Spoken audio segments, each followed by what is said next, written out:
A plan made in secret by a group of people to do something illegal or harmful. This is what Esau, the so-called white man, does to us on a daily basis.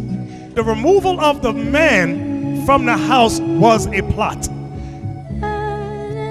Drugs are used to ensure that the man is incapable of being a father in the home. The judicial court system is another plot. Look at the results out here in the world. Look at the condition of our young men with no father. You fathers and soon-to-be fathers, you must take back your place. Don't ask for it, you better take it. The war against black and Latino fathers. I'm going to show y'all several video clips today, so I need you to pay attention to help edify what the scriptures are saying. Now, Deuteronomy 28, we often read it. I want to start at verse 32. Who's reading for me, Captain? Yes, sir. All right, we're going to start at Deuteronomy 28. I want verse 32. The book of Deuteronomy, chapter 28 and verse 32. Thy sons and thy daughters shall be given unto another people. So, thy sons and thy daughters shall be given unto another people. That's letting you know that our people as a whole, our race, from the time of 1492 to 1619, have gone into slavery under the hands of another people. The another people there is the so-called white man, whether he calls himself British Caucasian, Spanish Caucasian, English Caucasian, Portuguese Caucasian, French Caucasian, Dutch Caucasian, German Caucasian. Read it again. Thy sons and thy daughters shall be given unto another people. Go ahead. And thine eyes shall look and fail with longing for them all the day long. Meaning we couldn't do anything about it. We could not retrieve our sons and our daughters. Read. And there shall be no might in thine hand. When it says there shall be no might in your hand, means you will have no military might to retrieve your people together as a nation, nor would you have an economic might to financially be able to retrieve your people as a nation. Read. The fruit of thy land and all thy labors shall a nation which thou knowest not eat up. That part's going into two things. When the white man took over Jerusalem and when he conquered the Americas, North, Central, South, and Canada. Read that precept again. The fruit of thy land and all thy labors shall a nation which thou knowest not. Because we didn't know the so-called white man. They're not our people. That's what it means, which thou knowest not. Go ahead. Eat up, and thou shalt be only oppressed and crushed always. That's the prophecy of what we're going through today. We are only oppressed and crushed always. Read. So that thou shalt be mad for the sight of thine eyes, which thou shalt see. Are we mad for the things we see in this world? We're mad. We're looking at our condition. We look at the condition from where we have fallen from to where we are today. We were at a point of being kings upon the earth. Now we're servants, getting crumbs and food stamps. Are you kidding me? Yeah, that makes us mad. Read. The Lord shall smite thee in the knees and in the legs with a sore botch that cannot be healed. Those are the plagues. Those are the diseases. Jump down to verse 41. Verse 41. Thou shalt beget sons and daughters. Thou shalt beget sons and daughters. Read. But thou shalt not enjoy them. But we would not enjoy our sons nor our daughters. Why? For they shall go into captivity. For they shall go into captivity. I want you brothers, you teachers, to understand it. When you read these verses, these precepts, there are levels of understanding. When we read this initially, we automatically think the first thing is what? Slavery, correct? That's the first thing, and that is correct. But I want to show you verse 46. Read verse 46. Verse 46. And they shall be upon thee for a sign and for a wonder. So whoever these signs, these curses fit would be a sign that we're the Israelites. Read. And upon thy seed forever. Upon your children forever. So now, going back to verse 32 to 34 and verse 41, about our sons and our daughters shall be given into the hands of another people. I'm going to take y'all up on a small journey in time. Because we know about 1492, we know about 1619. We are probably expert at that. So, what I want to do, Abiel, get me the slave narrative. With my mama, who was a slave owned by a man named Shaw, who had allotted her to a man named Jimmy Graves. Now, these slave When a narratives are slave readings from the Library was of Congress allotted, based on interviews done by somebody former made slaves. a down payment and gave a mortgage for the rest. A chattel mortgage. So they get a chattel A mortgage. down payment. If you did not have enough money for a slave, if an Edomite did not have enough money for a slave, you could put a down payment on it, like you would a house, and you had to pay a mortgage on that slave. Somewhere near Louisville. I was brought to Missouri when I was 6 months old with my mama, who was a slave owned by a man named Shaw, who had allotted her to a man named Jimmy Graves. When a slave was allotted, somebody made a down payment and gave a mortgage for the rest. A chattel mortgage. A down payment. Times don't change. Just the merchandise.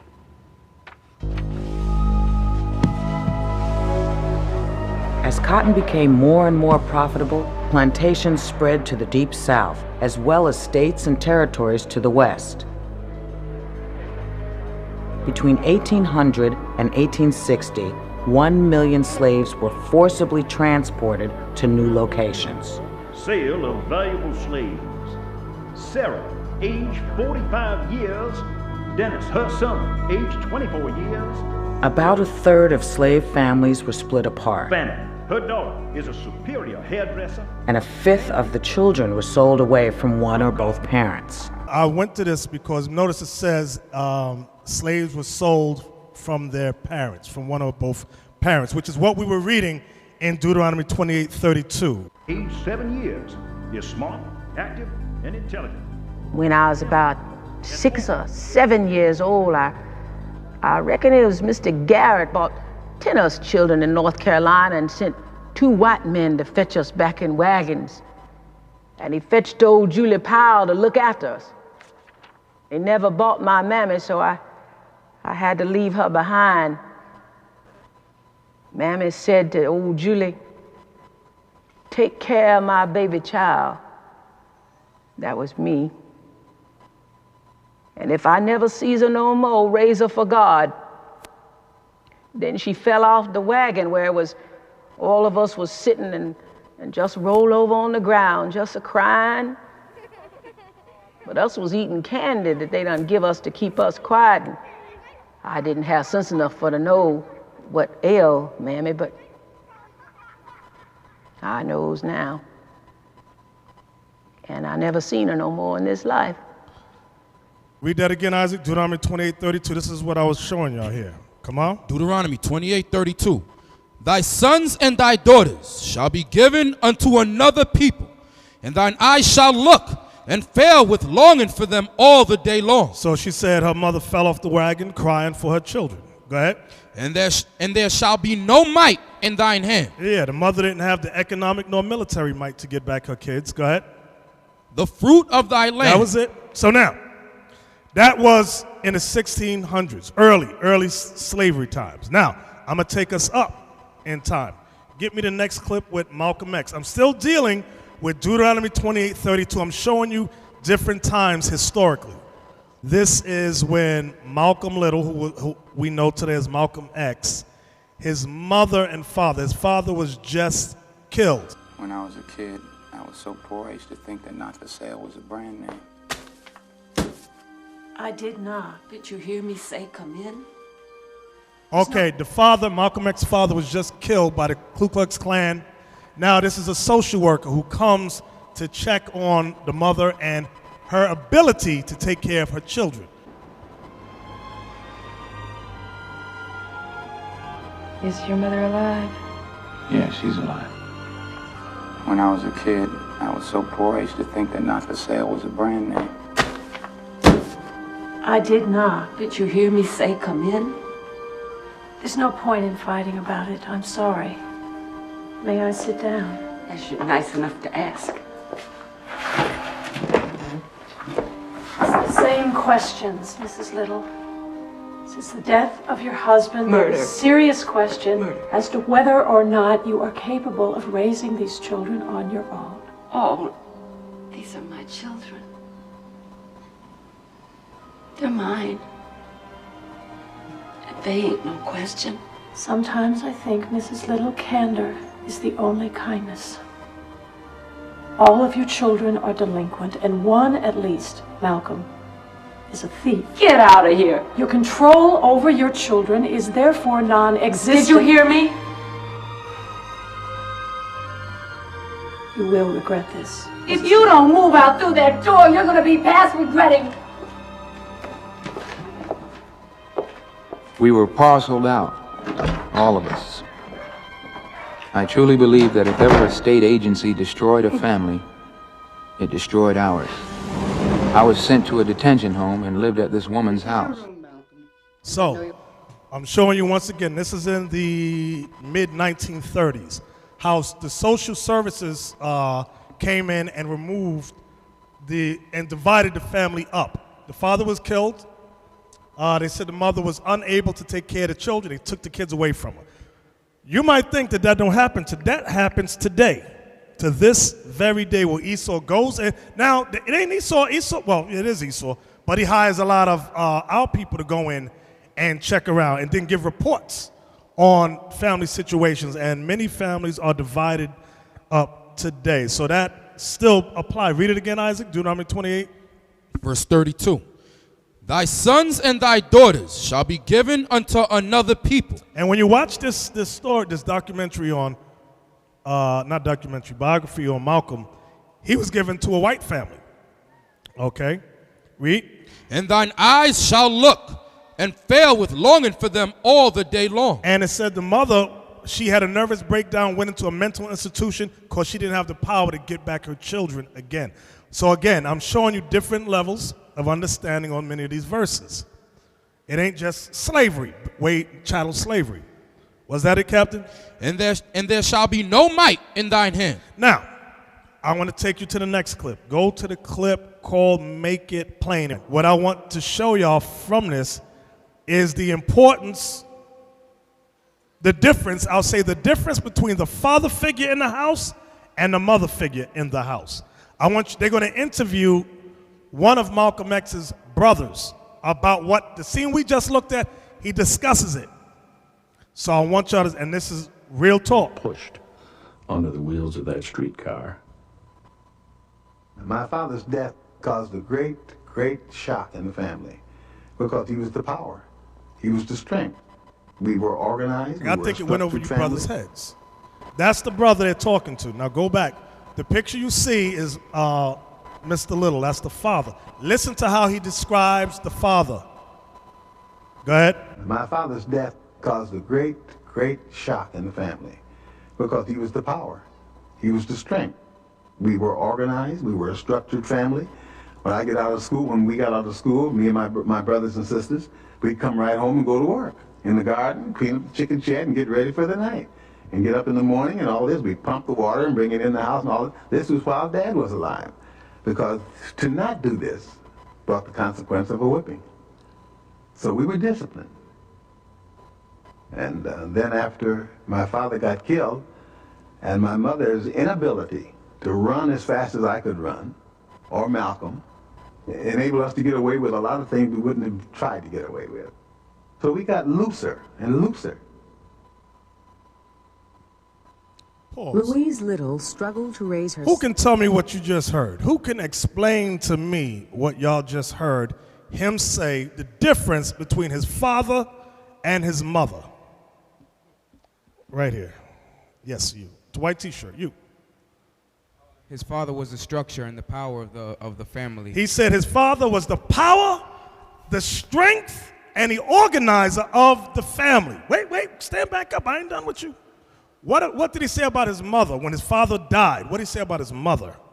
His mother wasn't able to do those things. She was not capable. He said his mother was not as quick as the kids. She could not chase the kids around and keep up with them, what they were doing. So they said they got looser and looser and got away with a lot of stuff they could not get away with under their father. Or else they would get a whooping. That is the difference. I want you to understand. The white man knows the importance of a father in the house. Women got an ego. They think they can do it. But look at the results out here in the world. Look at the condition of our young men with no father. I tell you from experience. I tell you about my whooping days. I got many a whooping. But I was smarter than my other brothers. I'll tell you the story before. I'm going to tell you again. Me and my brothers were cut up in the house. Cut up. My daddy's at work. My mother goes, oh, we got, she get the belt. She going to beat us. Here's the belt. Now, my brothers were standing there. They were bigger than me. They stand there, yeah. They be, you shrug just, yeah. Mama, okay. So now it's me. I was the runt in the family. She go like this. I go on the floor. I'll be quivering, shaking and crying. Like I said, I was a little smarter than my other brothers. Because I knew she said, wait till your daddy get home. Late at night, midnight, my daddy come home. I hear him talking. My brother's calling me punk, P-U-S, all kind of names. I say, yeah, but you going to get the whooping? You wait till it. I make like I'm sleeping in bed. Everybody wake like they sleep. My father had a bat. My brothers were bigger than me. They was all like Abiel size.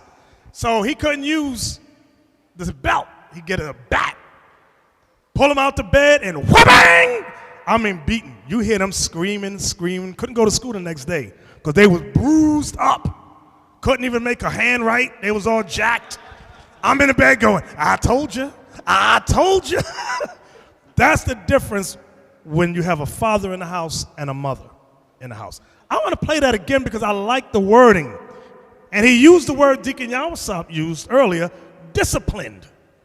Let's play that one more again. My father's death caused a great shock in the family because he was the power. He was the strength. We were organized. We were a structured family. When we got out of school, me and my brothers and sisters, we'd come right home and go to work in the garden, clean up the chicken shed, and get ready for the night. And get up in the morning and all this. We pump the water and bring it in the house and all this. This was while Dad was alive. Because to not do this brought the consequence of a whipping. So we were disciplined. And then after my father got killed, and my mother's inability to run as fast as I could run, or Malcolm, enabled us to get away with a lot of things we wouldn't have tried to get away with. So we got looser and looser. That is the difference. I want y'all to really meditate on that. Think about the words he said. And the white man knows this. The white man knows that when there's a father in the house, 9 times out of 10, there will be order and structure. Not always, because he did some other things. But I'm talking about when you have a man in the house with his right mind and his right frame of mind. That is power. Now, watch this. Get me Sirach 30 in the Apocrypha. Let's see what the scriptures say about this thing. When we used to play up in South Bronx, there was a street lamp. Our mother used to say, make sure you're in the house by the time the light was on. Now, 9 times out of 10, we would want to ignore that. But we knew there would be a what? A consequence. Wait till your father gets home. Because like he said, she couldn't chase us. So she'd be trying to beat us. We'd be dodging. She couldn't catch us. She called me. I let her catch me because I knew what was going to happen. Where we at? You said Sirach 30. Sirach 30. Let's start at verse 1. Verse 1. Sirach 30, verse 1. He that loveth his son causeth him oft to feel the rod. That's what he said in this clip right there. He said, the consequences of not doing what my father said would be a beating. Go ahead. That he may have joy of him in the end. Because the purpose of that whooping is not to kill the boy or the daughter, but to get them on the right path so they can learn discipline. They can learn obedience. They can learn right from wrong. That's the purpose of a whooping. Come on. He that chastiseth his son shall have joy in him, and shall rejoice of him among his acquaintance. He that teacheth his son. Here's the part. He that teacheth his son grieveth the enemy. See that? Now, when y'all watch this documentary, Malcolm X's father was a student of Marcus Garvey. And he taught them how to be self-sufficient and rely on their own people. The white man didn't want that. And when you look at the documentary, it showed that he would shoot buckshots at the Ku Klux Klan. They said, we got to get rid of that nigga. Why? Because him teaching the kids, all them boys would be reflections of the father. They said, we got to get rid of that father out of the house. Read it again, Captain. He that teacheth his son grieveth the enemy. He that teaches his son grieveth the enemy.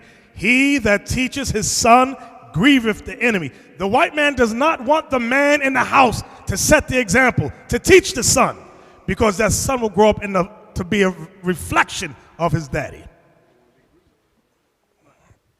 The white man does not want to be grieved, so he'll do things to get rid of the father. Because if the father's there and raising the children, that's going to grieve the enemy. He said, I don't want to be grieved, so I got to find ways to get rid of the man. When you get rid of the man, you ultimately get rid of the nation. Exactly. Because important, like he said, with a father in the house, there's power, strength, discipline, organization. Come on. And before his friends he shall rejoice of him. Though his father die, yet he is as though he were not dead. So though the father died, it's as though he were not dead. Why? Because the boy will grow up and be in the image of his daddy. Come on. For he hath left one behind him that is like himself. Right, read. While he lived, he saw and rejoiced in him. And when he died, he was not sorrowful. So when a father dies, he's not sorrowful because he knows he did what he could for his sons, his daughter. He set them on a proper path. Go ahead. He left behind him an avenger against his enemies. Read that again. He left behind him an avenger against his enemies. When the father is in his right mind, he leaves behind him an avenger against his enemies. That's what they knew Malcolm's father was doing. That's what in our repenting, you brothers, listen good, that's what we're doing. Leaving behind avengers. Why? Because we're raising them up right in the eyesight of the Most High and God. Come on. And one that shall requite kindness to his friends. Now, from there, get me the next clip. I want the school scene. Go back to Malcolm X, the movie. I want the movie, and I put the link online. Once the white man gets they divide our families up, and they get hold of our children, I'm going to show you what happens. And I know you'll keep it clean. Miss Swirlin. Boys, this is Malcolm, our new guest. We'll treat him like a brother. Father's reading the newspaper. I was special. What they're reading. The only colored kid in the class. Current events. I became sort of a mascot, like a pink poodle. In fact, I got called a nigger so much I didn't think there was anything wrong with it. I thought it was my name. They talked about me like I wasn't there, like I was some kind of pedigreed dog or a horse. President of his class. Like I was invisible. Now, the important thing is to be realistic. We all like you here, you know that. But you're a nigger, and a lawyer is no realistic goal for a nigger. But why, Mr. Ostrowski? I get the best grades in class. I got voted class president. I want to be a lawyer. Now, I want you to think about something that you can be. You're good with your hands, making things. People would give you work. I would myself. Why don't you become a carpenter? That's a good profession for a colored. Wasn't your pa a carpenter? Jesus was a carpenter. People like you as a person. You're doing real well. Remember what we said. Nothing succeeds like success. Let me hear it. Nothing succeeds like success. Right. As long as you're realistic. It's not the end of the So world. now what I want y'all to see out of that is that the young man, Malcolm, wanted to be a lawyer. And the Edomite teacher instructed him not to be a lawyer. He said, you're a nigger and we like you. You're good with your hand. Why don't you be a carpenter? Jesus was a carpenter. Not that there's anything wrong with a carpenter, but what I want you to see is that the goal he wanted for himself, the white man turned him from that his goals, his dreams, his aspirations, which would possibly be used to help his people, was turned to step on his goals, his aspirations. That's what they do in white society. That's what happens when a white man gets hold of our children. From there. That particular scene is so heavy because, believe it or not, although a lot of people look at this and think that was, well, that just happened in Malcolm's days, and that's not really happening now. They don't have to physically come out and tell you that now because that mentality is with us to this very day. I'm going to explain what I mean. Let me turn me up a little bit. When I'm going to mention something, Elder. Recently, the brother, the deacon Abiel, just released this, what is it, IUIC Watch and Read with the cartoon. How many of y'all saw that thing? That right, all praises. That right there is the result, listen carefully, that is the result of creative thinking. And the reason why I talk about that so much is because once we allow somebody else to tell us how far we can think, you've killed your own spirit. When we talk about thinking outside of the stereotypical Negro box and thinking beyond where people said that we are supposed to go, that's when you've reached into real manhood. That's why I spoke with the deacon and told him about the greatness of him doing what he's doing, because it should send a message to the rest of us to challenge your mind. Challenge your mind to create things, to go beyond where white America told you couldn't go. Y'all hear me? The things that we're doing here in this congregation, we've gone beyond where Israelites have stopped. Because we're not listening to that teacher, so you can understand. We're not listening to they have a platform where they said that all Israel is supposed to be at. We said, to hell with you. God gave us the platform on what we're supposed to be, and this is what we're going to follow. And that shocks a lot of people because they're not ready to go past the water's edge. Okay, go ahead, Elder. Let's get Psalms 37. Psalms 37. And let's start at verse 12. Listen good. Listen real good. The book of Psalms, chapter 37 and verse 12. The wicked plotteth against the just. Can we look up the word plot? Plot. Look at the first definition for the word plot. This is the root of the word plotteth. A plan made in secret by a group of people to do something illegal or harmful. I'm going to read it again. A plan made in secret by a group of people to do something illegal or harmful. Now, let's read this verse again. Psalms 37 and verse 12. This is what Esau, the so-called white man, does to us on a daily basis. Read. The wicked plotteth against the just. And in case you didn't know, we are the just.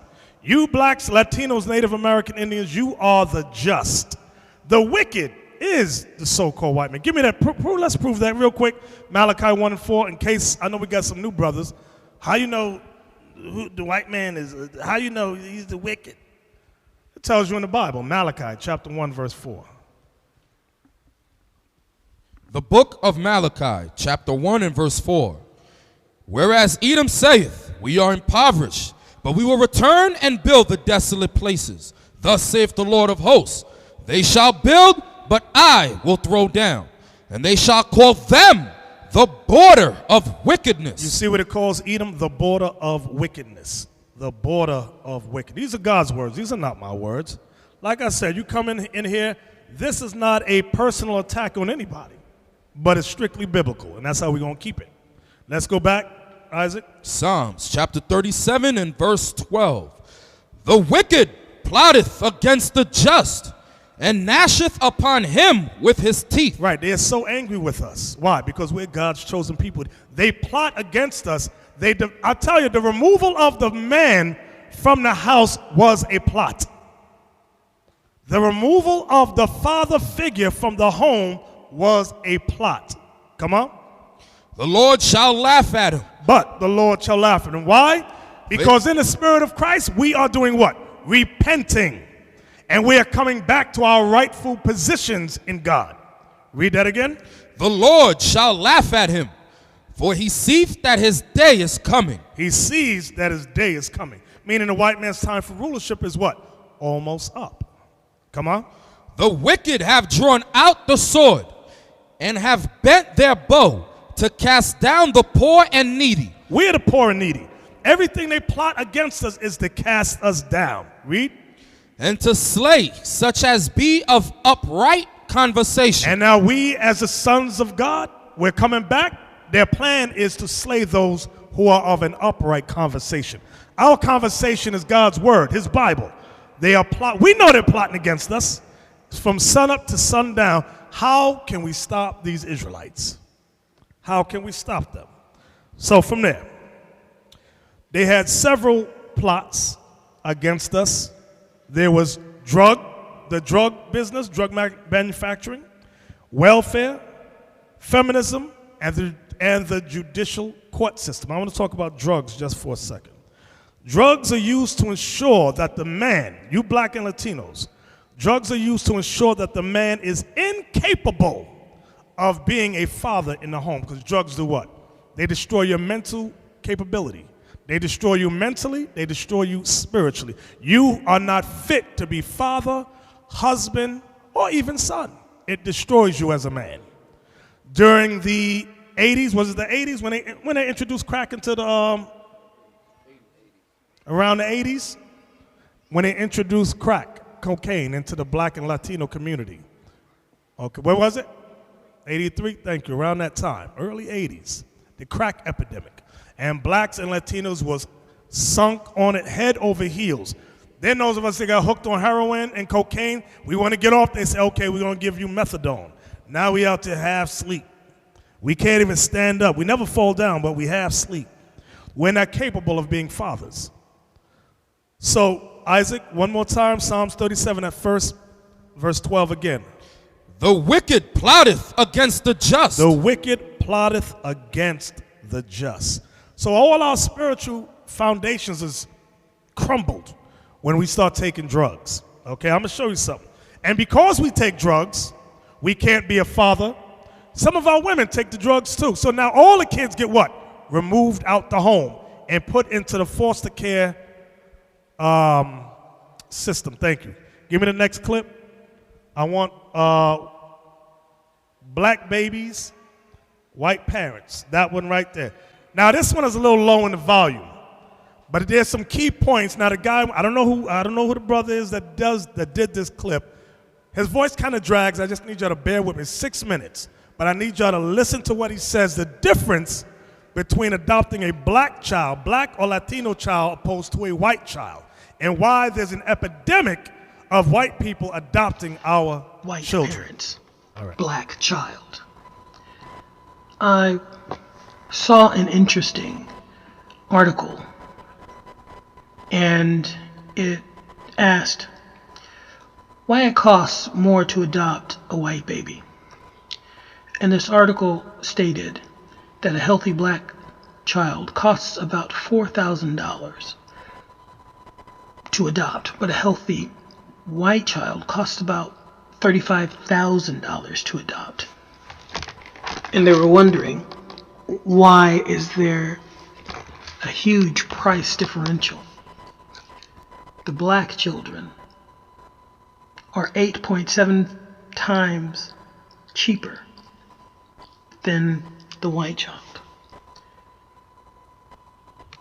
And due to that, there is an uptick of white parents adopting black children. I do not doubt their love for their child. I am just stating that I find it interesting that there's an uptick. I know for myself, if I wanted an item, any item, and my heart was set on the more expensive one, but all I could afford is the cheaper knockoff, I would learn to love the cheaper knockoff. But I would always secretly desire the original. There was a family, a white family, and there was a woman named Karen Lance and her husband, Chuck, were surprised to learn that the costs associated with adopting black children were much lower than for white or mixed children. They ultimately went with an adoption in which the fees was based on their income, not skin color. So, even for that family, they decided, why don't we get little Niglets? Because they're 8 times cheaper than a white kid. We'll learn to love it. But what I also find is with the West, and particularly in America, even when you can't afford white children, not all white people can get them. For example, when you are a gay white male couple, listen good, it's hard for you to get white children.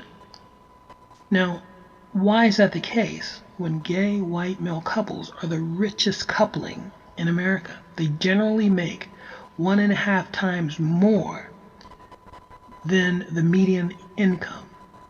They're rich by comparison, yet they have the lowest rates of adopting white children. Why is that? Well, what I suggest to you is America values white life.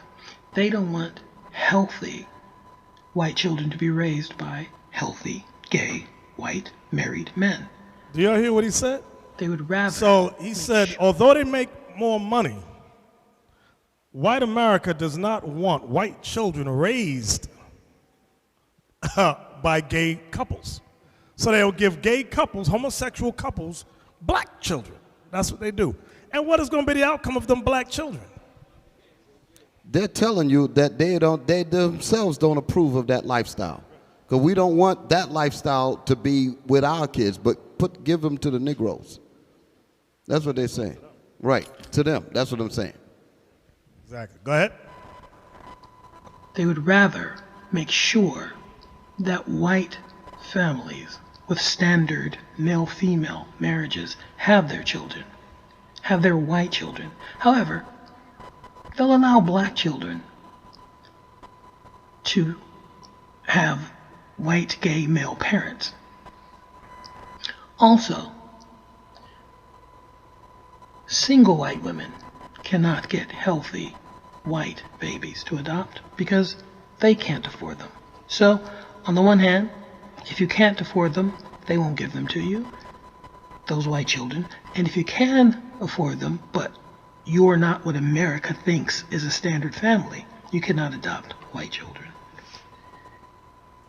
Once these parents receive these children, they run into a litany of problems, like things as simple as hair care.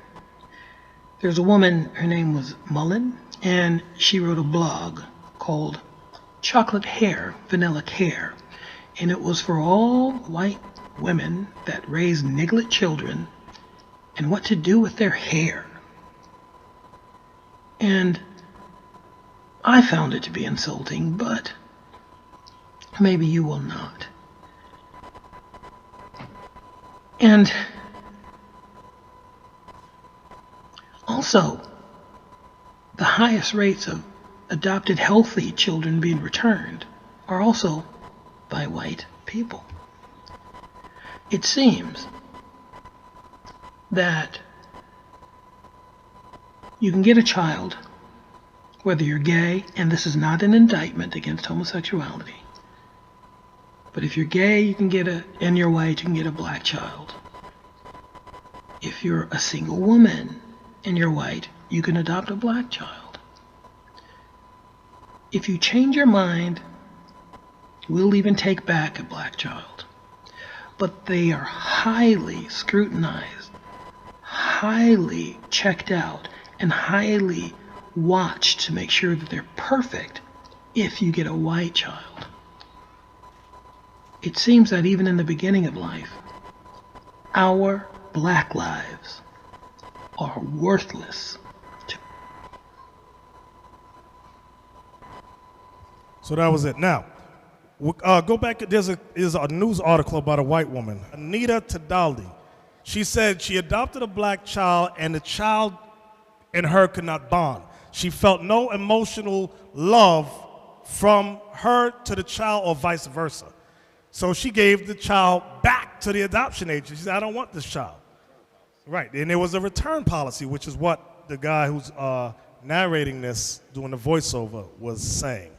So again, when you use drugs was a plot against our people. You become a shell of a man. I want you brothers to understand, those of you that like smoking weed, you will become a shell of a man, incapable of being a father figure. Women also, but I'm really dealing with the man here. The next thing, the next plot they used against us was the welfare system. Many of you know that. The Bible teaches us, what does it say about a gift? A gift does what? Destroys the heart. So they tell a woman, we'll give you money to support yourself and your kids, pay your rent, we'll give you food. But there can be what? No husband in the house. No husband in the house. That's not by accident, that's a plot. It's by design. Read that again, Captain Isaac, so we don't forget the point of why we're discussing this. Psalms 37, verse 12. The wicked plotteth against the just. The wicked plotteth against the just. The next thing was the feminist movement during the 60s. Gloria Steinem, did I say her name right? Steinem. When she introduced the feminist movement, which refuses the need of a male figure. You had many black women, Latin women that jump up and ride that bandwagon. We don't need no man. Now, you don't need no man. Give me Jeremiah 31. Here's the prophecy about this feminist movement. Jeremiah 31:22. Some of them might be sitting up in here and watching online, as quiet as it's kept. Watch. The book of Jeremiah, chapter 31, verse 22. How long wilt thou go about, O thou backsliding daughter? So notice it says daughter is singular, meaning it's talking about the nation of Israel, not women in general. But watch the next part, what he says. For the Lord hath created a new thing in the earth. So he says there's going to be a new thing created in the earth. Watch. A woman shall compass a man. This is the beginning of the feminist movement. The Most High is letting us know prophetically that he's going to allow something to go down in the earth that will raise the woman above the man. And like I said, when we as a people were fighting during the time of the Panthers, the Young Lords, SNCC, Southern Christian movement, so forth and so on, men and women were united together. Feminist movement introduced, dumb women said, oh, let's jump on that bandwagon and stand against our husbands. Read that again, Captain. How long wilt thou go about, O thou backsliding daughter? For the Lord hath created a new thing in the earth. A woman shall compass a man. Give me Isaiah 3:12. Isaiah 3:12. Esau knows the importance of a father figure in the house. So because of our sins and the white man's been plotting, the Most High allowed these things to go down. The Most High wants us as men to fight back to where we are meant to be. Don't ask for it. You better fight and take your position. Because if you ask, society ain't giving you nothing. The book of Isaiah, chapter 3 and verse 12. As for my people, children are their oppressors. So children are our oppressors. Why? Because of single women bad parenting. I'm going to say it again. Children are our oppressors because single women make bad parents 9 out of 10 times. That's what, what's his name? Malcolm X's brother was saying about his mother. When there was no father, the mother is not as quick, not as fast, not as disciplined, nor as strong as the man in the house. She will begin to lose her mind. And she'll look for anybody else to take care of them kids. Now, you know what's amazing about what the elder's bringing out? I know the spirit of our people. You'll have some women that'll hear this and will try to find proof that the woman could raise healthy families alone. You understand what I'm saying? There's somebody right now scurrying around trying to find some kind of document, trying to find some kind of statistic to show that, well, you're wrong because I know of evidence that we could do it alone. That's stupid as hell. God made families with a man and a woman. That shows you that our people are sick as hell, the ones that think that way. I'm putting it out there because I want to get that one that have that low thinking. Right. That's why the elder said 9 out of 10 times, if you all pay attention. Exactly. I didn't say all of them, but 9 out of 10. 9 out of 10. And to know if they're bad parents, just watch the kids. You see how loose they are. They know their mama ain't got them in check. But yeah, ma. I was the same way. All of us men in here, we know what we could get away with our mothers that we could not get away with our fathers. Could not. Now, Isaiah 3 and 12 again. Isaiah 3 verse 12. As for my people, children are their oppressors. Come on. And women rule over them. That's that feminism. Women rule over them. Welfare. They said, we'll give you financial supplements, but get the man out the house. So God prophesied here through Isaiah and Jeremiah, children would be your oppressors and women would rule over you. That's why a lot of times, brothers, y'all come in here and we get emails from sisters. Once we find out you brothers have a wife and she's talking for you on your behalf, we lose all respect for you. We get emails from sisters, yeah, my husband, this, blah, blah, blah, blah. Where's your sister? Where's your husband? Why are you doing all the talking?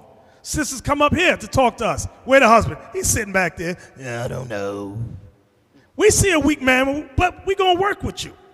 We gonna work with you, but we gotta build you up. And a woman gotta take her position. You men gotta take your position. And there's not gonna be no reverse. What is the reverse? Role reversals up in here. God don't deal with role reversals. Man got a skirt on sitting in the back with a purple shirt. You got to be kidding me. A woman got a pair of pants on, black pants on with combat boots sitting over there. Make no damn sense. And think it's normal. Think it's normal. Did you finish that, Captain Isaac? No, sir. Go ahead. Read the whole verse again so I get the thought together. Isaiah 3 verse 12. As for my people, children are their oppressors, and women rule over them. O my people, they which lead thee cause thee to err. See that? They which lead thee. That's that woman. They which lead thee, because remember it says women shall rule over the man. They which lead thee do what? Cause thee to err. Cause thee to err. Now I'm going to show you some clips on that too. Cause thee to err. Bear with me a second. Now, real quick. Yawasat was talking about certain women might be squirming in their seat, angry, trying to find, what'd you say? Find statistics and what? Find some kind of statistic to say that, well, you're wrong, because I found some that says that the woman can do it, so you brothers don't know what you're talking about. Get me 2nd Esdras 5 and 8 to go with children. Why would children be oppressors? Your oppressors, because I said that's the result of no father in the house. You have single women raising kids that they are incapable. Remember the brother said his mother lacked the ability. She was incapable of raising them children by herself, especially the boys. That was a documentary. That was real talk.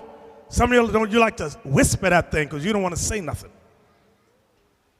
2nd Esdras chapter 5 and verse 8. But we're gonna keep it real. Go ahead. There shall be a confusion also in many places, and the fire shall be sent out again. Meaning judgment. Go ahead. And the wild beasts shall change their places. That's why you have animals in these last days removing from habitat to habitat. Read. And menstruous women. This is what we want to get to. What? Read that part again. And menstruous women. Meaning wicked women. Shall bring forth monsters. Shall bring forth monsters. Why are those wicked women having monstrous kids? Corey, why? Wait, what's your Hebrew name? Azrael. Why are those menstruous women bringing forth monster kids? Because they're not being taught in the laws of God. Right, they're not being taught in the laws of God. There's no discipline in the home. There's no strength foundation. There's no organization, no discipline. That's the result of it. That's why they're monsters. That's why you got all these gangs. When you look at the documentaries on Gangland, I don't know how many, I watch them things. And when they interview the gang members from youth, they say, we were looking for a family. My family's all broken up, so they go in the streets to learn right from wrong. from the local drug dealer. That's crazy. But that's the reality of it. That is the reality of it. From there, get me Sirach 22:5. This is the sister that Deacon Yawasat was talking about, squirming in a seat. Some of them, that 1 out of 10, angry about what we've just discussed. Mad! This is what God says here. The book of Sirach, chapter 22 and verse 5. She that is bold dishonoreth both her father and her husband. That bold sister is the one that rejects what God says. That's wrong. I can do it. I can do it. I've done it. Look at me. Read it again. She that is bold. She's a bold sister. She could do it all because the white man has empowered her. Go ahead. Dishonoreth both her father. So she dishonors her father and her husband. And her husband. And some of you husbands are sitting up in here. Dishonored every other week. Dishonored. Oh, God. Get me Ezekiel 16:44. Oh, I hear gum sucking now with this verse. Some of y'all don't like this verse. The book of Ezekiel, chapter 16 and verse 44. Behold, everyone that useth proverbs shall use this proverb against thee. So in the last days, this is what God says. The proverb would be used against our sisters who have followed the plots of the white man. Listen good to what I'm saying. This is the proverb that is to be used against our sisters, black and Latino, who have followed the cunningly devised plot of the white man to destroy our families. Watch. Saying, as is the mother. As is the mother. So is her daughter. So is her daughter. So guess what, brothers? You meet a sister. Oh, my uncle used to tell me this when I used to go down south. He said, before you marry a woman, meet her mama. Because whatever the mother is, 9 times out of 10, not all the time, but 9 out of 10 times, she's going to turn out like that. So he said, if the mama's a hoe, guess what that daughter going to turn out to be? A hoe. A black hole. Read that again. Behold, everyone that useth proverbs shall use this proverb against thee, saying, as is the mother, so is her daughter. Come on. Thou art thy mother's daughter that loatheth her husband. What? Why does she loathe? The word loathe. Can we look up the word loathe? That's not a regular Negro word. Loathe. Feel intense dislike or disgust for. Look at the synonyms. Synonyms. Yes, look at the synonyms. It says hate, detest, abhor, execrate. Now, we know that word hate right there. That's an easy word for us. Hate, feel intense dislike or disgust for. Repugnance is not a Negro word. We don't use that in the street. Let's go back now. Thou art thy mother's daughter that loatheth her husband. So you meet these women. She want to lay down with you. She want to bump and grind with you, but her mind is given to the white man. What I mean by that? When you go in her house or her apartment, she already telling you, you can't stay here. You can't move in here. Why? Because she's on the welfare. She get public assistance. So her time with you is limited. You could sex me, but you got to go after this. And look who I worship. On her wall is a picture. Show me the prisoner. Bring the prisoner out. Bring the prisoner. This is on her wall. And if it ain't, it's on the wall of her mind. We're going to give him right some, there. Some there. That's who her mind is given to. The devil. The devil. The devil. How are you? So she might be laying down with you, brothers, and you think you got it going on. You think you got it going on. But when she finished with you, she turns to this and goes, oh, Lord Jesus, I just love you. And some of these Christian women will tell you she's married to Jesus. And you never heard a woman say that to you? I don't want no man, I'm married to Jesus. She means she married to the devil. That's what she's talking about. And you think just because she moaned and groaned, you think you laid it all out. She says, oh, white man, devil God that I serve and love. Get this nigga out my house because he's messing with my money. He's messing with my papers. I need my welfare. Nigga, get out. Put your clothes on now, get out. And some of you brothers be shocked about that thing. Read that again. Thou art thy mother's daughter that loatheth her husband. So she hates you. God is saying in these last days, the woman hates you. Why? Because she has given her mind to Satan. When you hear a woman say, I don't want no man, ding, ding, ding, ding, ding, ding, ding, ding, ding, ding, that's red flags with me. Why is that, I wonder? Wouldn't life be easier? 9 times out of 10, her mindset is, I don't want no nigga telling me what to do. That is the mindset. So just watch. You meet a sister, you think she's pretty. Hey sister, let's go up there. I don't want no man. Plain and simple, I don't want no man. I've been good all by myself. Where's the mindset? Now we've met many of them on the street. Come on, Isaac, we don't? That loatheth her husband and her children. That loatheth her husband and her children. I'm going to show y'all some clips on that thing.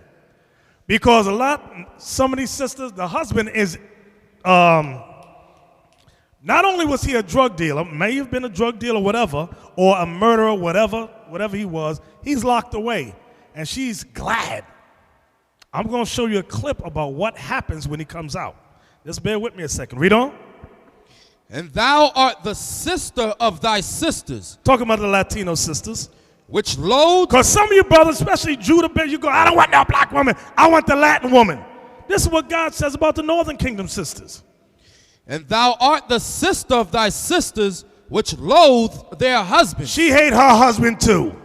She hate her husband too. Why? Because the white man has told her he set up shop in her brain and said, you don't need him. You could do bad all by yourself. As long as you got Jesus, white man Jesus, you good. And she goes, yes, sir. Yes, sir. Was that it, Captain? And their children. And she hate her kids too. Because you know what? No woman on earth will ever admit. She may admit she hates you. You no good nigga. But, excuse my language, I know some of y'all in the South don't like that word, but that's a common word up north. Some of them will admit they hate you. They will never admit they hate their kids. But in their actions, they hate their kids. Just watch the way the sons dress, the daughters dress. Watch their friends, watch their speech, watch the things that they do. Watch their level of understanding and things in this world, and it will tell you whether or not the mother has a hand in raising them or not. And 9 times out of 10, she lets BET raise them. So the kid went to the Labor Day parade. What's that dance you got, Benjamin? Dagger. The dagger dance. Daggering. The woman's on her hands, butt up in the air, and every man in the neighborhood is banging on her. Then she has, what they call them babies? Carnival babies. And she mad because 9 months after Labor Day, she having a baby while the husband was down some other place. It's madness amongst our people, straight up madness. Was that it, Captain? Yes, sir. From there, I discussed drugs as a plot. I discussed welfare system as a plot. I discussed feminism. Now the judicial court system is another plot to keep the father out of the children's life. Give me the video about the man that overpaid his, this is a brother, him and his wife, they had a separation, they had a divorce, but he loves his kids. Watch what happens. This is a painful time for Clifford Hall. He is going to jail, even though he didn't do anything wrong. I just don't see how this is helping anyone. Hall's child support payments for the care of his 12-year-old son were supposed to be garnished from his wages. His paycheck stub indicated the payments were in fact withheld, but for several months his employer, due to a clerical error, did not send those payments to the court, and now Hall is being punished. It's a horrible feeling, makes me sick to my stomach, but I have to do it. When Hall found out about the missing payments, he paid a lump sum to catch up, but even that will not keep him from behind bars. Texas had a law on the books that would prevent deadbeat parents from going to jail if they paid up right before their court date. But last year, the legislature repealed that law. In order to give judges some discretion to punish repeat offenders. It was a good idea. It sounded like a great idea. However, it doesn't work in all circumstances. There are situations such as Mr. Hall's case in which someone is shown in arrears, and it's really not their fault. It's an employer error or some other type of clerical error. Even though I won Father of the Year award for 2014 award through Committed Fathers Alliance. I'm going to jail for doing everything in my power to raise my son. This could happen to anyone. So Hall heads to jail for 6 months, will likely lose his job, and won't be able to make any child support payments while locked up. When asked what he told his son Drayden about all this, I told him I'm gonna fix it. We want to encourage fathers everywhere to become active, hang in there, don't give up. Even if you're going through some hard times, even if you're having a difficult situation with an ex-spouse, an ex-lover, hang in there.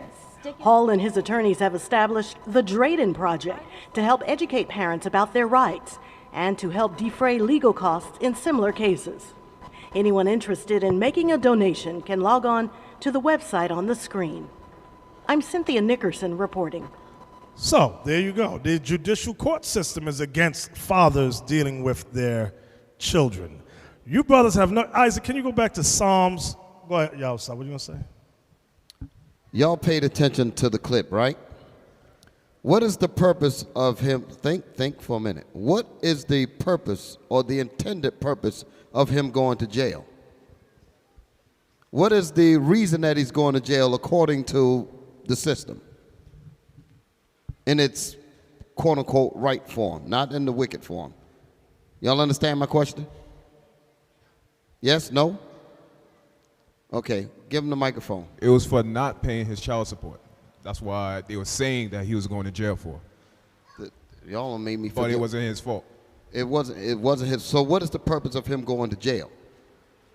The purpose of, what is the intended reason why he's supposed to go? The whole purpose of jail, let me just say it. The whole purpose of him going to jail is because it's supposed to say, listen, if you're supposed to pay your child support. You follow me? That's the message that they're trying, that's the message that you're supposed to get from it. When he learned that the system had messed up his checks, he went on his own and tried to pay on top of an error that he didn't even make. So what is the reason that they're putting him in jail? In other words, he's not delinquent on no level at all. The delinquent was made inside the system. He says, okay, I understand it's a delinquent. I could argue about the delinquency, but guess what? My son still needs to get what he needs to get. So I'm going to go on the extra and still try to take care of my son. So what the hell are they locking him up for? You get it now? I know why they're locking him up. I do too, but I wanted them to see that. The white man. They locking him up because he's a good man. Exactly. And they want homosexuals and the rest of it to raise our sons, not men like that. Exactly. Who had their hand up in the back?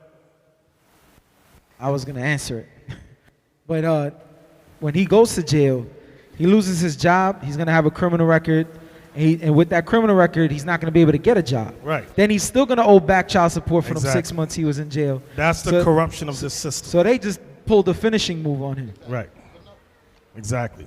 Now, Monday mornings, you go to Brooklyn courts, the line is long for sisters standing out there and some brothers who want child support. So, brothers, if y'all do owe child support, just pay it. Just pay it. Go ahead. What? Where is the woman that's supposed to receive the checks? Where's her voice in this? Because she knows what kind of man he is. Where's her voice to be against what's about to happen to him? Well, we just read it in Ezekiel 16, where we said, you are the sister that loatheth your husband. That's her. That's why the lawyer said they had a messy divorce or whatever it is. It was bitter. Yeah, she was the devil. Now, yeah, she's somewhere laughing. I told that nigga I was going to get him. White man's on my side. There's going to be judgment for every black and Latin woman that joins hand in hand with the white man. Now, I'd forget about Ephraim. I'd forget about you Puerto Ricans. You Northern Kingdom. Now we're going to talk about you for a second. So why you always getting on Judah? What about like Ephraim don't do nothing bad? Now we're going to look at some clips from Gun Hill Road. I just happened to look at Gun Hill Road. Now, Bezalel, when you look in your thing, that Netflix, I tell you. But anyway, Gun Hill Road. I want to go to the dinner scene. Just don't play nothing yet. Let me set it up. How many of you have seen this movie? Okay, I'm going to set it up for you. Issa Morales, famous Hollywood actor. He plays I believe he wrote this. No, he stars in it. Anyway, in the movie, his name is Enrique, and they call him Kiki for short. He's in jail. He does about 17 years. I'm making it short. When he went in, his wife, his common law wife, was pregnant. When he comes back 17 years later, he meets his son. Now, the mother raised the boy all by herself. So now Enrique, Kiki, he wants to fulfill the role of being a father in the house. Now watch all the problems. I want y'all to see the difference between the husband's role and the woman's role. This is the dinner scene table. I got a surprise for you.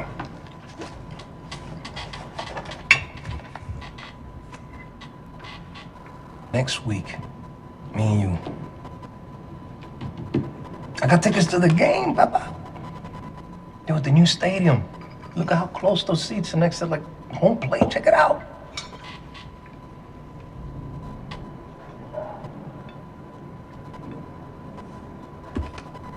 What's the matter? You don't like baseball no more? It's okay, I guess. Just okay, huh? You better understand. Okay, then tell me, Mike. Talk to me. Make me understand. You don't like baseball anymore. Fine. I get that. What do you like, Michael? You like school? Oh, I love it. Yeah. What'd you learn in class today? I don't know. The usual. Yeah? You weren't learning how to cut class with your faggoty little friends? Enrique. It ain't like I never cut class before, but don't lie to me. Kike. You can't just follow me around, Papi. Sit down. I don't go following you around. What's up with your hands, man? Put your hands down and talk to me like a man. I didn't raise you to be like that. You didn't raise me. You can't just come in here and try to be Papi now. Now that lays the whole scene out. The mother raised him and let him do whatever he wanted to do. So when the father first gets there, he meets one of his friends. His friends seem kind of funny. That's why he says, hang out with one of your little homo friends. That's why it says that. Yes, Lava. Yeah, you notice when he was drinking, whether I turn on to our turn, I say, what the hell was that? He drank like, what the hell is that? I turn on, I say, what the hell did this do?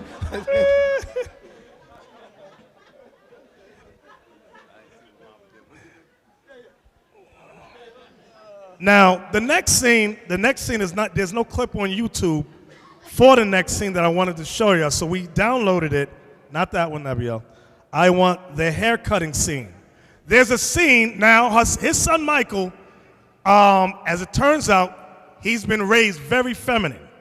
Him being raised feminine caused him to go into the homosexual lifestyle. So he likes to cross-dress. So he comes home late one night with hair extensions, and it had his hair frizzed like a girl and all that. Come here. What? What do you mean, what? You see what time it is? He got his hoodie on, so he tells him to take it off. What do you got that shit on your head for? Take it off. Take what off? I said take that shit off. Bob. Bobby, stop! Enrique, no! My hair! No! What? Pause. This shit ends. Pause. It's kind of dark. If you look at the movie, his hair is done like a girl. He just came from dressing like a woman. So he got his hair like a girl. And notice when the father said, this got to stop, what does the mother do? Stop! Stop! Always. Let's go back a little bit. Enrique, no! Leave it alone! He's not hurting anybody! You don't disrespect this house. Sit the fuck down right now. Don't do this! He's not hurting anybody! You're a fucking man, Michael. You're not a woman. Get No! fucking No! Why are you doing this? Why are you defending this shit, huh? Don't you understand this can't happen? You're supposed to have my back, Angie. Kike! Stop. Just stand still. Papi! Stop it!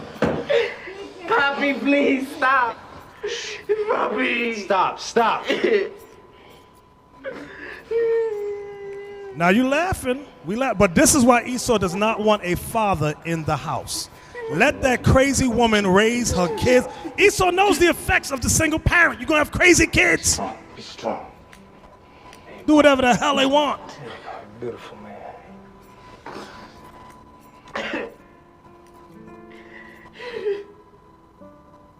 That was it. Now, when y'all look, it gets so bad. It gets so bad. The father doesn't know how to help him. So he takes the boy to a prostitute. The boy was so disgusted at women. He vomited, he's in the shower throwing up. He wanted breasts, he wanted a vajayjay, but he didn't want to look at it. He just hated women. Now, the last scene is the school conference scene. Now that's a clip on YouTube, so y'all online can look at this on your own. This is the scene I want you to look at. They go to the school conference. Now, I want you to listen to what the father says. The father's he does not have the full picture of his son Michael yet.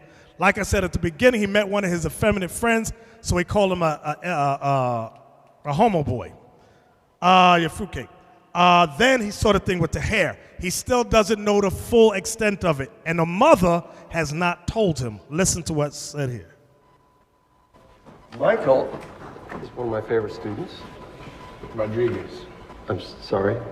No, Michael Rodriguez is awesome. No, yeah, I meant Michael Rodriguez. He's got a knack for poetry. He writes beautifully, you know. It must be difficult for you, though. How so? Well, I mean, the issues that Michael's having, you know, his refusal to use the boys' bathroom, the eyeliner in class, etc. You know, all the things that you and I spoke of a month ago, Miss Rodriguez. You made me look like a fool in there. It isn't like that, Kike. Listen. No, I have been listening. You've been keeping a lot of shit from me. I'm supposed to find out from his teacher? How the hell do you think that makes me look, huh? He's walking around here, going into the fucking girl's bathroom? What the fuck does that say about me? What does... I'm sorry, I thought this was about Michael, right? Don't fucking start, Angie. Very, very interesting. So now, let's go to Deuteronomy 6. So, brothers, sisters, in our repenting, we have to regain. Some of you brothers in here, you know that your father, you're trying to do catch up with the kids you've raised. Most of those kids that you've had with other women out in the world, I'm not saying 100%, but 9 out of 10 times you got to count them a loss. Those kids already got their minds set up. They love this world. Some of you coming in, you might have children now. You single brothers, now you know what to expect. That's why, give me the scripture about unequally yoked. Give me that one. For you brothers coming in, you looking for a wife, do not look for an unbelieving woman. Some of you coming in, you join with the devil. You know she don't want to listen to you. You got it, Isaac? Corinthians 6:14, around there. Where's it, first? Second. 2 Corinthians chapter 6 and verse 14. Be ye not unequally yoked together with unbelievers. Some of you brothers come in as truth and you make that mistake. You see a woman in the world, she's pretty, she got it going on. You want to marry her. Her mind is given to Esau, the so-called white man. She will hate you in this Bible. If she can't repent, the Bible says don't be yoked to her. Don't do it. Vice versa for the women too. But now I'm dealing with you brothers. Don't deal with her. She ain't right. Wait till she repents, then deal with her. Now, you come in here. Some of you come in here, you look to that side of the room. You got single sisters here.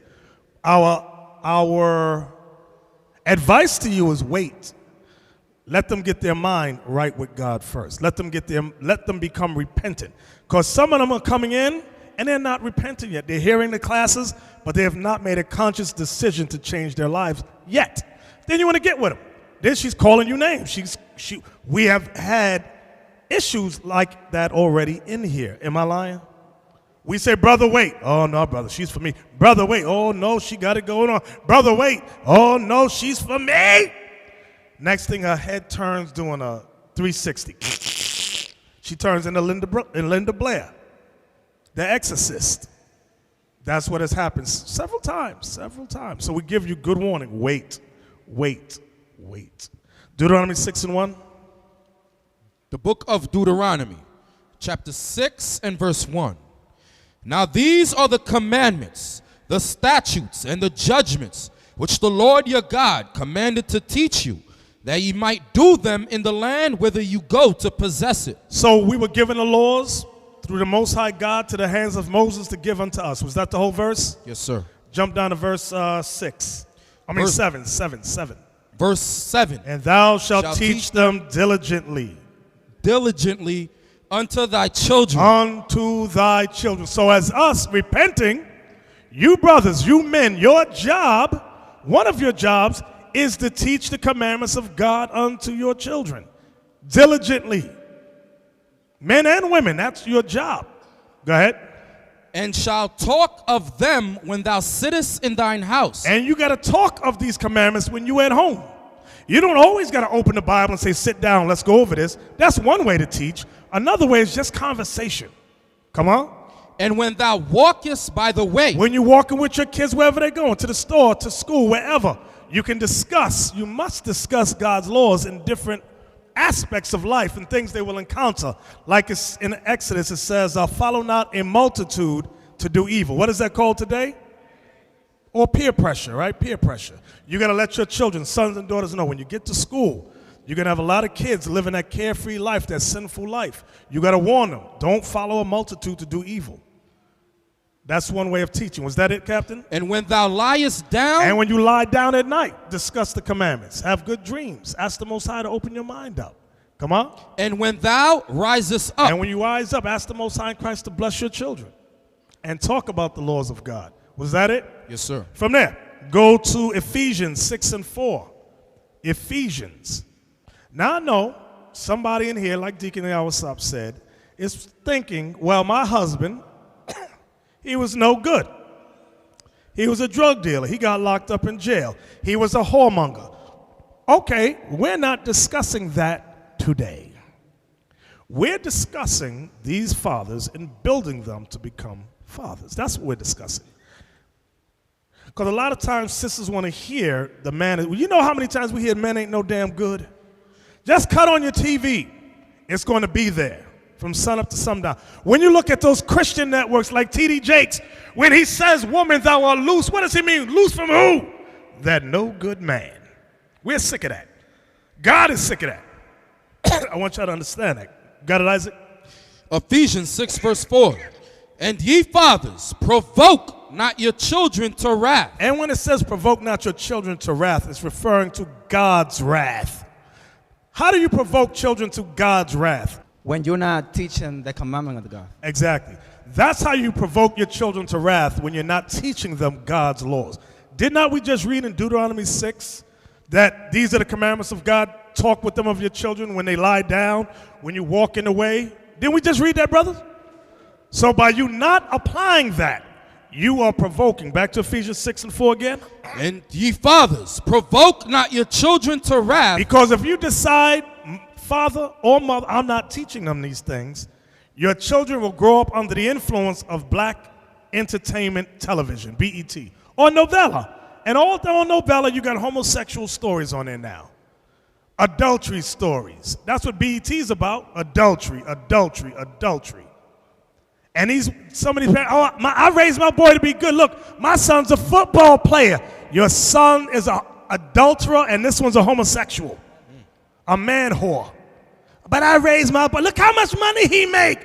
God don't give a damn about that. You did a terrible job, because he has grown up to be an adulterer, or whoremonger, and or homosexual. Some of them great athletes. Some of them still dealing drugs. Some of them having dog fights, making millions of dollars having dog fights. Why? Because the mother said, I could do it all by myself. I don't need no man. I'm married to Jesus. And look at the result. Go ahead. Hello? This goes back to Willie Lynch, where it says that they were raised the sisters to raise the child to be physically strong and mentally weak. Raise the men. Raise the men to be physically strong and mentally weak. That's that athlete stuff. Be a ball player. Don't be a doctor, be a baseball player. Don't be a lawyer, be a football player or a baseball player. It's madness. It's all coonery all over. It's rich coons. And go to church on Sundays to get forgiveness. Right. Pray to the white man. He forgive you your sin. Jesus always forgive you. Oh, I'm sorry. And they dress effeminate, the athletes. Like, what's his name? Gabrielle Union's husband is his name. That dude was just going all over the place, wearing skirts and all kind of eyeliner and madness, and capri women pants. How many of y'all know, because we talk about the sports, the Negroes in sports, football players making all kinds of money and all that kind of stuff, and like the elder pointed out, the mother will be saying, oh, we raised him up right because he's making so much money on the gridiron, running up and down. Wait, y'all stop. They got commercial after commercial with who? Their mamas. Y'all ain't seen them football commercials where the mama giving Campbell's soup? It's always the mama. Go ahead, I'm sorry. Right, he's exactly right. But to show you how far off base we are with real normality, how many of our men are critical thinkers? See? A lot of people don't even know what I'm talking about. When we watched the clip about Malcolm, when Malcolm was sitting in the classroom and he was talking about being a lawyer, that requires critical thinking. Because to be a lawyer, you have to know the law and all kinds of things, and you have to figure out ways to properly represent the person who you are representing. But he was turned away from that. Just like many of your people that go to school, the men are turned into sports figures. They're turned into comedians. All kinds of foolish, frolic, and non-critical thinkers is all we're producing. No critical thinkers, no inventors, no ingenious thinking, no innovators, none of that. It's a damn shame. Give me Sirach 22:10. So Ephesians said, did we finish Ephesians 6:4? Did we finish that? No, sir. Can we read that whole verse? That's all I want the verse. And ye fathers, provoke not your children to wrath, come on, but bring them up in the nurture. But bring them up in the nurture and admonition. And admonition. Admonition means correction. Go ahead. Of the Lord. Of the Lord. That means the Bible. Bring them up in God's laws. Now, Sirach 22:10. Watch this. Ecclesiasticus and the Apocrypha. Sirach chapter 22 verse 10. But children, being haughty, through disdain and want of nurture. But read it again slow for us. But children, referring to our children today, being haughty, prideful. Go ahead. Through disdain, through hatred, and want of nurture, and lack of nurture, meaning lack of God's laws, do stain the nobility of their kindred. Do stain the nobility of their race. Do stain the nobility of their race. Many of our sons and daughters, because we have not raised them in the laws of God to understand that they are the Israelites, they're being raised as Negroes, Puerto Ricans, Dominicans, and we become the bottom of society. So what do we do to get some kind of pride? What do we do when we get money? We married a white woman. Let me go find me a white woman, because then I can get some status amongst white society. So that's how we stain the nobility of our race. Read that again, Isaac. But children, being haughty, through disdain and want of nurture, do stain the nobility of their kindred. Yeah, our kindred is our race. So you brothers, you fathers, and soon to be fathers, you must take back your place. Don't ask for it, you better take it. If you're fighting with a woman, she's telling you, you can lay down with me, but you cannot be a father to my kids, kick her to the curb. Kick the hoe to the curb, because her mind ain't right. You good enough to lay down with, but you ain't good enough to raise the child. That's evil. And her mind is on white society. Give me that. Isaiah, 1 Corinthians 11:3. 1 Corinthians 11:3. God gives the order. If we follow God's program, we're going to be good, brothers. Sisters, we will be good. If we all fall in line, fulfill our positions, fulfill our roles, we will succeed as a race, as a people, and fulfill prophecy like never before. But when there's disturbance, fighting, arguing, because somebody does not want to fulfill their role, there's failure. You got it, Captain? Is that it? 1 Corinthians chapter 11 and verse 3. But I would have you know that the head of every man is Christ, and the head of the woman is the man. The head of what? Of the woman is the man. That's the order. That's the order. That's the order. That's the order of a family. Go ahead. And the head of Christ is God. So there's order, divine order from heaven to earth. It goes the Most High, Christ, man, woman. And if you try to change that order, you're fighting who? You're fighting God. Can somebody tell the woman that? Who's bold and I can do it myself? I don't need no man. I'm married to Jesus. You will not find a scripture where it says a woman is married to Jesus. Let me say something real quick. The order that we just read out of Corinthians, right? God, Christ, man, woman. The women understand that. They don't have a problem with that. The problem that they have is when you get into the equation. Because, I'm going to say it again. Women, listen carefully. Women have some ideal of a man in their mind. The thing is, it's not you. They have white man in their mind. There's some man that they admire. There is some man that they want their children to mimic after. Do y'all follow what I'm saying? They have a man in their mind. Maybe it's The Bachelor. Maybe it's those programs that come on, the soap operas. When they watch the soap operas, they are in love with some men character on the screen. As the World Turned, General Hospital, All My Children, all that garbage. There's some man that they admire. You follow me? So they don't have a problem with the lineup. They have a problem when it comes to you, because you represent what God is talking about. Go ahead, Elder. Now, from there, we're almost done. Give me Isaiah 7:3. Let me show you how Isaiah, because you get some idiots. Listen good to what I'm saying. You get some idiot who calls himself a Hebrew Israelite who says God is against family. I don't know what Bible these idiots are reading. Let's see how the prophet Isaiah rolled. Isaiah 7:3. The book of Isaiah, chapter 7 and verse 3. Then said the Lord unto Isaiah, Go forth now to meet Ahaz, thou and Sharashab thy son, at the end of the conduit of the upper pool in the highway of the fuller's field. And say unto him, Take heed and be quiet, fear not, neither be faint-hearted for the two tails of these smoking firebrands, for the fierce anger of Rezin with Syria and of the son of Remaliah. Because Syria, Ephraim, and the son of... Did you finish verse 3? Yes, sir. Read 3 again. Isaiah 7, verse 3. Then said the Lord unto Isaiah, Go forth now to meet Ahaz, thou and Sharashub, thy son. So when Isaiah went out prophesying, who did he bring? His son. So you let a dumb, black, dummy Hebrew Israelite want to be calling himself to hell with children. I don't know what Bible he's reading. Did we just not read in Ephesians, the New Testament, fathers, provoke not your children to wrath? So what Bible are they reading? And some of y'all look at these idiots. That's what I call them, idiots. Their purpose is to destroy your family. From there, get me 1 Samuel, because I know the next thought is this. Some of us in here, we have sons, we have daughters. We do our best. That's all you can do, brothers. Sisters, do your best to raise your kids.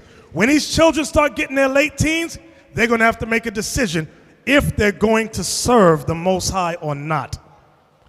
Samuel, the prophet Samuel, raised his children right in the sight of God, but watch what happened with his kids. 1 Samuel chapter 8, let's start at verse 1. 1 Samuel chapter 8 and verse 1. And it came to pass when Samuel was old that he made his sons judges over Israel. He made his sons judges over Israel. Why? Because he raised them in the laws of God. But watch what happened. Now the name of his firstborn was Joel, and the name of his second was Abiah. They were judges in Beersheba.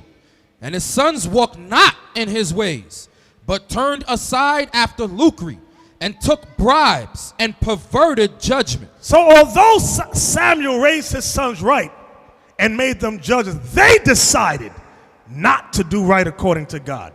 So it likewise it goes with us in here. We can raise our sons, our daughters. That's no guarantee that they're going to do right when they start making their own decisions. They might turn out to be the devil the Bible speaks of. Time will tell. Proving time will tell. From there, get me 1 Timothy. So I'm bringing it up till today. So now, we know our parental fathers, our physical fathers I'm referring to, they did what they could to raise each and every one of us. Some of us have had fathers in our lives. Some of us have not had fathers in their lives.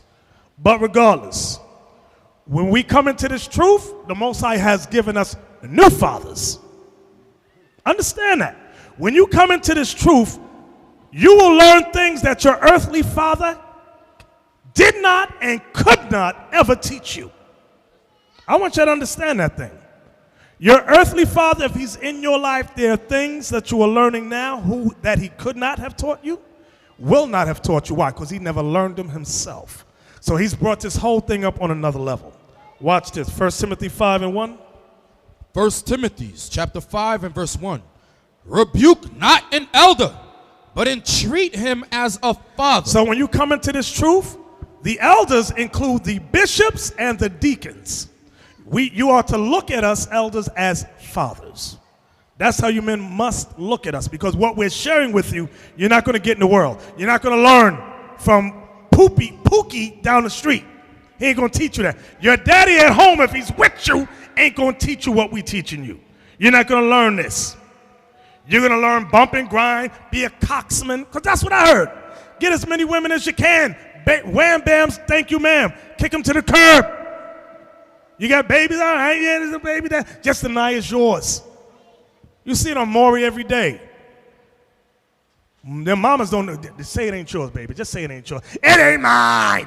Now she want to fight the young girl that's claiming it's his. Why? Because they have not been taught properly. Read that again, Isaac. Rebuke not an elder, but entreat him as a father. Go ahead. And the younger men as brethren, the elder women as mothers. Now let me say this. Some of y'all come in this truth, you may have personal questions. Women, men, you come in. Why do some of you ask questions from the person who just came in one day before you? Does that person know anything? No. But it happens all the time. All the time. Some of you sisters, why are you calling brothers up who just got married, asking that brother who's barely got a rank for advice? Some of you sisters think you slick. You know who you are. I like that brother. The guy that's after me in the school, I really don't like him.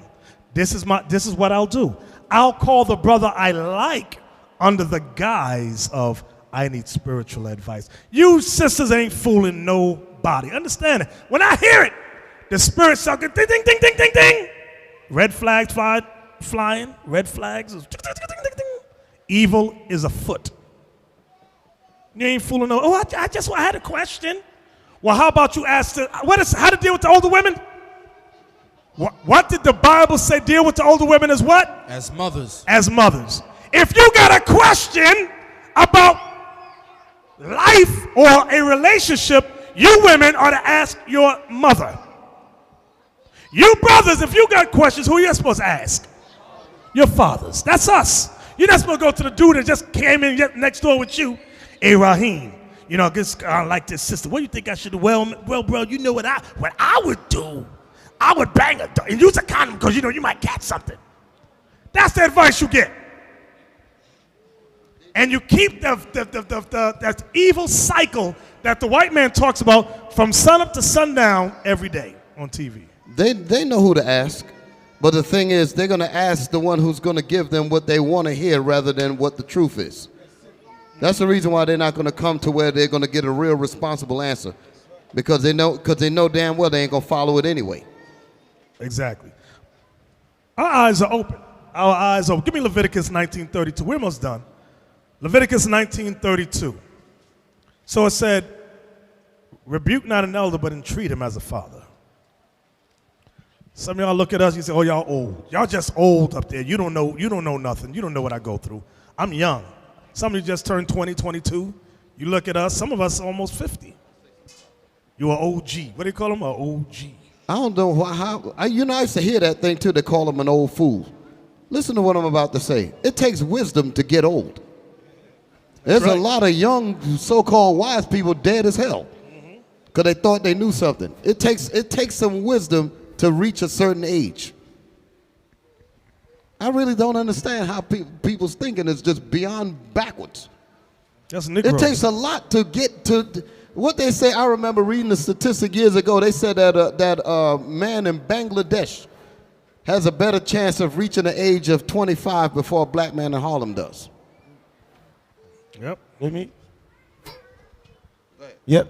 A lot of when you examine Israel in the whole, you know, Elder, the problem they have, some of these brothers, they have not come to repent yet or converted against anything. So they feel like Deacon Ziaosab said, they feel like it's easy to talk to a brother that will not put me in my place. It's easy to talk to a brother that who gonna be agree with me. You remember, I bring a scripture out Friday night. The scripture go deep and let you know that brothers looking for a spirit they can talk to, but who can agree with them, talking negative. What the scripture say, Captain Shem, in Job? But to show you these spirit looking for a spirit like that. You understand? So they will skip the father figure, go to a brother who just came in like the elder said yesterday. Or a brother they will like because their brother never talk straight with them. You understand? Always go around the bush. Your brothers who know me, don't come with me with this nonsense. I'll tell you straight to your face. I'll tell you straight to your face. Now, get Leviticus. Watch this. Y'all know the law. The correct is the fifth commandment. Honor thy father and thy mother. Is that the fifth one? Is that the fifth one? Okay. Can somebody look on the wall? Okay, thank you. I'm going to make sure I ain't getting old and be forgetting, saying things wrong. Honor thy father and thy mother, that thy days may be long upon the earth. That precepts to what we just read in 1 Timothy 5. And treat the elders as what? And the older women as what? Now watch this, Leviticus 19 and 32. Leviticus 19 verse 32. Thou shalt rise up before the hoary head. Can we look up that word hoary? Because that's not a common Negro word. What does that word mean, hoary? Might be whore, H-O-A. That's it. Okay, grayish white. Old and trite, meaning when you're getting old and you get the gray hairs in your hair and in your beard, right? Read that again. Thou shalt rise up before the hoary head. When you rise up before him, that means you're showing what? Respect. A lot of young black men have never learned how to respect their seniors, their older. I had a young man talking to me, calling me son. And it was one of y'all in here. I ain't going to point you out. You know who you are. Yo, son. This was years ago. Yo, son. You know what I'm saying, son? I said, who in the hell are you calling son? The hell is this? But that's the lack of being properly nurtured in the laws of God. Read that again, Captain. Thou shalt rise up before the hoary head and honor the face of the old man and fear thy God. I am the Lord. That's a law. That's a law. That's a law that we have never been taught as a people. Never been taught. From there, 1 Timothy 5. Going right back there. Almost done. Then I'm going to let y'all stop kicking. 1 Timothy 5:17.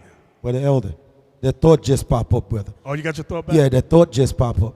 Good. You know, a lot of this what you remember that we examined that here. When anytime we give brother counsels, yet that never apply to what we giving them, right? Right. Why the Lord allow the thing we tell them come to pass?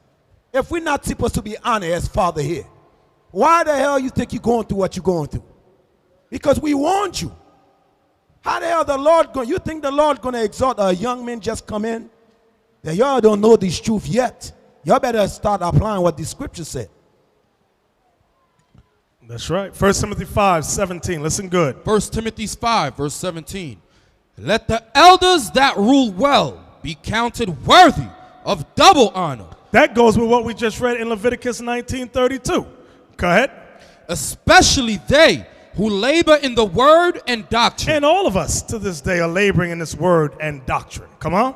For the scripture saith, Thou shalt not muzzle the ox that treadeth out the corn, and the laborer is worthy of his reward. Come on. Against an elder receive not an accusation, but before 2 or 3 witnesses. Come on. Them that sin, rebuke before all, that other also may fear. Read. I charge thee before God and the Lord Jesus Christ and the elect angels, that thou observe these things without preferring one before another, doing nothing by partiality. So in this truth, we're not supposed to be partial. If the word of God comes out, believe it and accept it.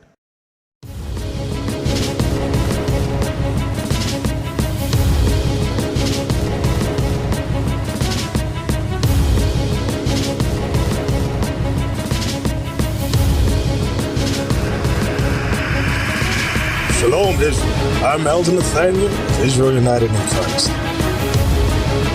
YouTube likes to shut our channels down, as some of you have noticed, ever so often. Subscribing to join IUIC will assure you will always stay connected to our YouTube accounts.